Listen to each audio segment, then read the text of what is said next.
Gang, hey, how are we? Another beautiful day. Okay, we've talked about this before, but we're gonna hit it one more time, and that's because I keep seeing it come up over and over again. I keep seeing owners struggle. Those aren't our dogs. It's not ours. I keep seeing and hearing about owners struggling who are doing just obedience work or being just put through obedience programs for their dogs. Most of these owners have got some kind of behavior issues with their dogs that they're trying to reconcile, rectify, sort out, whatever.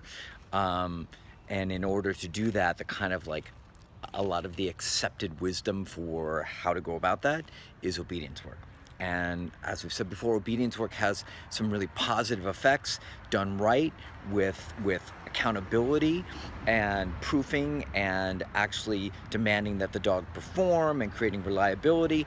Does have some great mindset, attitude, relationship, performance, all sorts of great stuff built into that. So that's the good, positive, awesome side of obedience. And it gives you great communication management tools with your dogs as far as like having your dog come back to you, have your dog sit, have your dog lay down when you need to, go to place, recall, all that great stuff. So all that stuff is great stuff only if it's proofed, only if it's real, only if it's reliable. Any kind of obedience program that doesn't have proofing and accountability with some kind of consequence for not performing, not worth it. It's all you're doing is teaching and saying you apply it whenever you feel like it. Okay, so that's one part of it. Now we have the part where we've got issues with our dogs. We've got resource guarding. We've got uh, major reactivity on leash. We've got dog aggression. We've got human aggression. We've got fear issues. We've got whatever we might have. If you don't have a program that's designed to actually address those specific situations and a program that knows how to move a dog forward through those things, obedience is not gonna get you there, guys. Obedience for a fearful dog might give it a shade more confidence. A shade might might help a resource guarding, a light resource guarder that's coming just from a light place of like, yeah, I'm feeling entitled, might take the edge off of that. A really light dog taught obedience and how to walk nice might get the reactivity stuff down.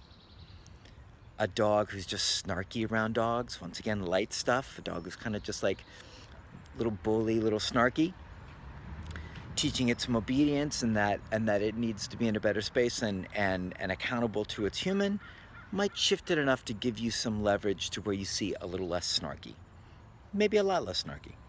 But if we're talking about any kind of real stuff, if you're talking about, which is what we see over and over again as far as the clients that come to us, if you're talking about real fear issues, if you're talking about real anxiety issues, if you're talking about real separation anxiety issues, real dog aggression issues, dog to dog aggression inside the home issues, major reactivity, human aggression issues, human uncertainty issues, things like that, you are not going to get there through obedience work alone.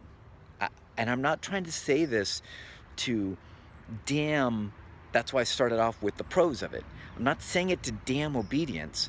Damn obedience. I'm saying it to help elucidate for everybody that doesn't know or hasn't spent a lot of time in the trenches with this, that in and of itself, it will not sort out behavior issues. Obedience work in and of itself will not sort out serious behavior issues. It's not built to do that. It's built to create obedience with certain commands. And then if you proof them, you get some reliability out of those commands. But it's not built to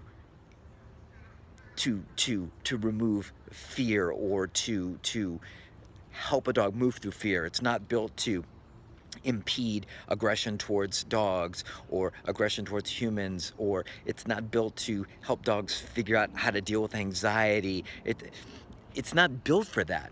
You can't ask, you can't ask like a dump truck to go race the Indy 500. And for all you European folks, like Formula One or Le Mans or something like that, right? It's not what it's built for. And I'm not saying obedience work is like a dump truck, but I'm just, using a bad analogy. But you can't say that like a dump truck does a great job of like being a dump truck. That's what it's built to do. It does a great job of being a dump truck, grabbing, loading stuff up and then dumping it. But it doesn't do a great job of being a race car. And obedience work, sorry about this strange comparison, but obedience work does not do a great job of fixing serious issues, period. So before you spend your money,